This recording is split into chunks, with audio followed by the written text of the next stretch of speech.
Good day mga kapinta, welcome back Ngayong araw, ang gagawin natin ay magpiprepare tayo ng ating pintuan. Ipakikita ko sa inyo kung paano natin iginagiyak yung ating mga pintuan simula umpisa hanggang sa dulo bago natin ito maaaring haspihan o lagyan ng ating wood design.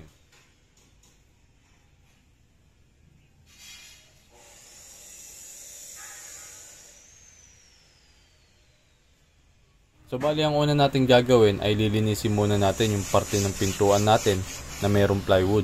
Ang yari kasi ng pintuan natin ay plywood yung bandeha o yung gitna ng ating pintuan at mahogany yung frame nito o yung ating largero.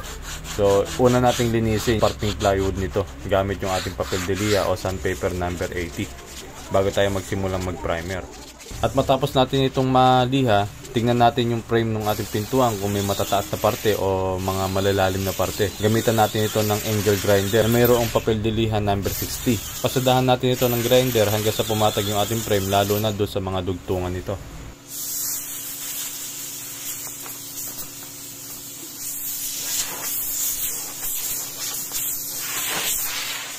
Matapos natin maigiyak yung ating pintuan, magiyak naman tayo dito ng ating epoxy primer. Ang gamit nga pala natin ditong epoxy primer ay 2 component. Kapag sinabing 2 component, meron itong part A at part B. Sa madaling salita, meron tayo ditong epoxy primer at meron itong hardener.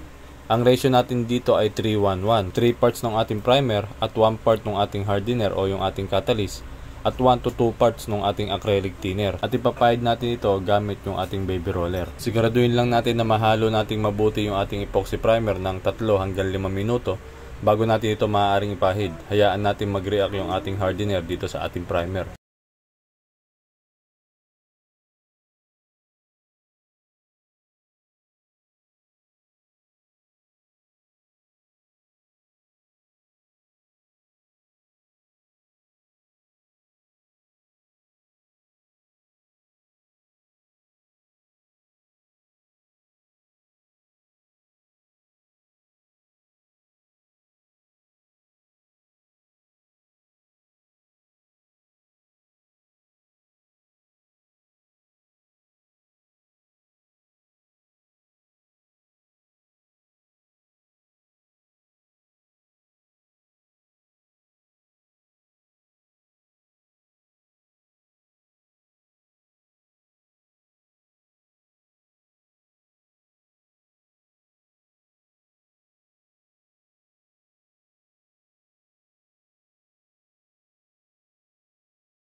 At pagkatapos natin maipahid yung ating epoxy primer, maghihintay lang tayo dito ng 3 hanggang 6 na oras, depende sa init ng panahon, bago tayo maaaring magpahid o maglagay ng ating body filler o yung ating masilya. Para sa ating masilya, ang gamit natin ay 2 component din.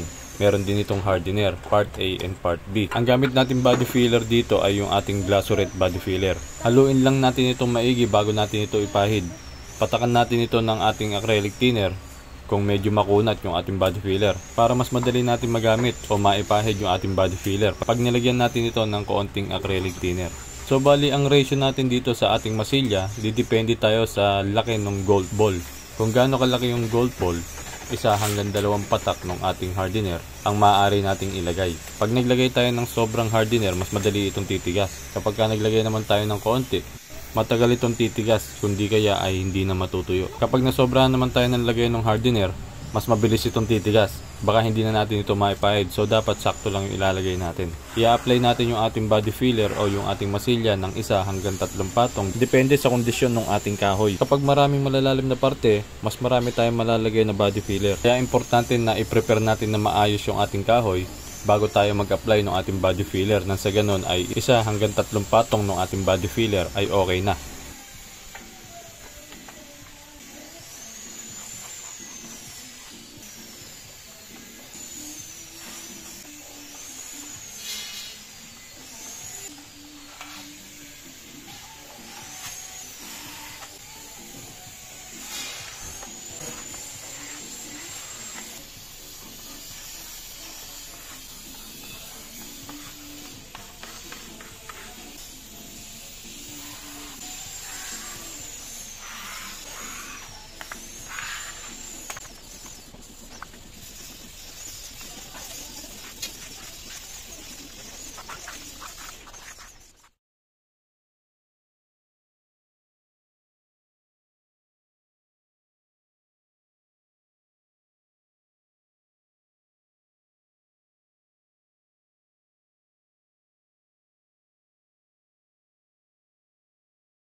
Pagkatapos natin mai-apply yung ating body filler, maghintay lang tayo dito ng 15 hanggang 25 minutes bago natin ito pwedeng gamitan ng ating papel de lija o sandpaper number 80. So una nating ginawa ay pinahiram muna natin ito ng lacquer thinner at saka natin ito sinundan ng ating papel de lija number 80. Pinahiran natin ito ng ating lacquer thinner nang sa ganun ay mas madali natin siyang maliliha. Tatanggalin natin o aalisin natin yung malagkit sa ibabaw ng ating body filler para kapag pinlansya natin ito o ginamitan natin ito ng sander mamaya ay hindi na tayo mahihirapan mag-sander dahil naalis na nga natin yung malagkit sa ibabaw ng ating body filler. So isa yan sa diskarte ng pagdilihan ng ating body filler mga kapinta, no? Yung iba ginagamitan ng tubig, tayo naman ang ginagamit natin ay lacquer thinner. Dahil kahoy yung surface ng pinahiran natin ng ating body filler, hindi siya pwede sa tubig, masisira yung kahoy natin. Pwede lang yung tubig kapag kabakal yung ginagawa natin. So ayan, matapos natin malihan ng lacquer thinner itong ating body filler, susundan na natin ito ng sander machine gamit yung ating papel de lija number 80. At susundan natin ito ng 120 at 240 bago natin ito pwedeng i-primer. Linisin lang natin ito mabuti, siguraduhin na walang kahit na anong alikabok bago tayo magsimula mag-primer. Asahin lang natin itong mabuti, siguraduhin lang na maging patag yung ibabaw ng ating nililiya na sa ganun mas maganda yung maging resulta nito mamaya.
So ayan, natapos na tayo magliha ng ating body filler, ano. Mag-a-apply na tayo dito ng ating epoxy primer. Ang ratio natin sa epoxy primer ay kagaya lang din ng ginawa natin kanina. I-apply natin ito ng 1 hanggang 3 patong. Maghihintay lang tayo ng 10 hanggang 15 minutes na pagitan sa bawat patong ng ating epoxy primer. At matapos tayo makapag-apply ng epoxy primer, maghihintay lang tayo ng 24 oras o isang buong araw bago ito matuyo.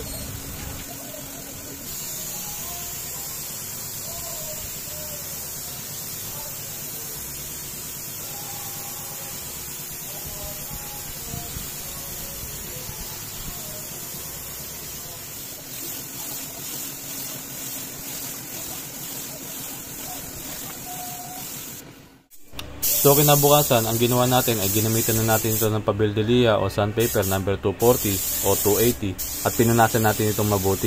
At ang ginagawa na natin dito ngayon ay nag-a-apply na tayo ng ating automotive acrylic white.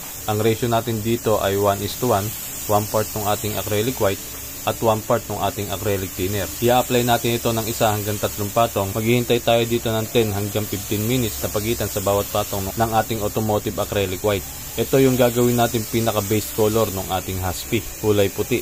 At matapos natin mai-apply yung ating automotive acrylic white, maghihintay lang tayo ng 1 oras bago natin ito pwedeng pahiran ng ating wood stain. Para sa ating wood stain, depende na sa wood stain na gagamitin nyo. Depende na sa kinukuha yung kulay o sa gusto nyong design. So dito sa video natin, pinakita lang natin kung paano natin ginagayak yung ating mga pintuan o yung ating mga kahoy bago natin ito maaaring pahiran ng ating wood stain o yung ating husky. So ganyan lang yung ginagawa natin mga kapinta, no, bago tayo mag-husky.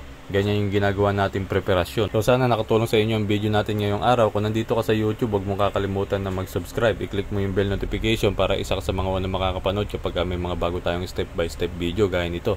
Kung nandito ka naman sa ating Facebook page, huwag mong kakalimutan na mag-follow, mag-like, at i-share mo na rin sa mga kaibigan mo na alam mong interesado sa mga ganitong bagay.